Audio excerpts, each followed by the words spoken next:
बिस्मिल्लाहिर्रहमानिर्रहीम। मैं हूं मोहम्मद आसिफ चौधरी और आज एक बहुत ही इम्पोर्टेंट इशू की तरफ आपकी तवज्जो दिलवाना चाहता हूं। आप लोगों ने देखा होगा ऐसे लोग जो सेल्स टैक्स में रजिस्टर्ड हैं, जो रजिस्टर्ड पर्सन हैं, उन्होंने पिछले साल उनके अकाउंट ओपन नहीं हो रहे थे, इनएक्टिव हो गए थे। उसकी वजह क्या थी कि उन्होंने बायोमेट्रिक अपनी नहीं करवाई थी। तो अब क्योंकि हर साल बायोमेट्रिक करवाएंगे तो 10 आपके अकाउंट जो है ओपन होते रहेंगे और एक्टिव रहेंगे। तो अब साल गुजर गया है, अगला साल फिर आ गया है। अब आपने सब जो रजिस्टर्ड पर्सन है सेल्स टैक्स में, वो अपना CNIC लेके जाएं और उसमें जाके किसी भी नादरा सेंटर में, किसी भी ई सहूलत सेंटर में जाके उनको बताएं कि मैं सेल्स टैक्स में रजिस्टर्ड हूं और मैं सेल टैक्स रजिस्ट्रेशन की वेरिफिकेशन करवाना चाहता हूं।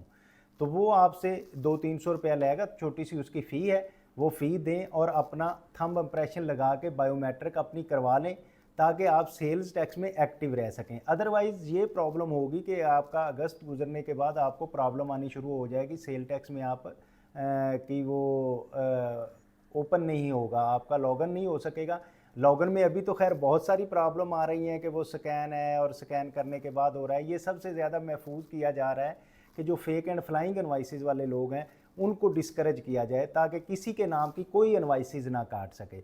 ये देखें, इसमें बायोमेट्रिक का था, वो तो अभी क्योंकि साल गुजर गया है, आप लोगों को भी शायद याद ना रहा हो, तो इसलिए मैंने कहा वो भी आपको याद करवा दूं कि अपना बायोमेट्रिक करवा लें। और फिर उसके बाद आपके मोबाइल पे आसान ऐप पे जो कोड आता है और फिर स्कैन करते हैं, स्कैन करने के बाद आप का सिस्टम जो है ओपन हो सकता है।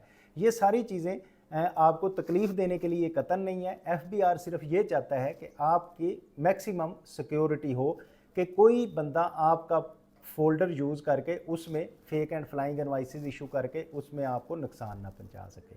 तो एज़ अर्ली एज़ पॉसिबल अपनी बायोमेट्रिक करवाएं ताकि आप एक्टिव टैक्स पेयर की लिस्ट में रह सकें। Thank you very much, have a nice day.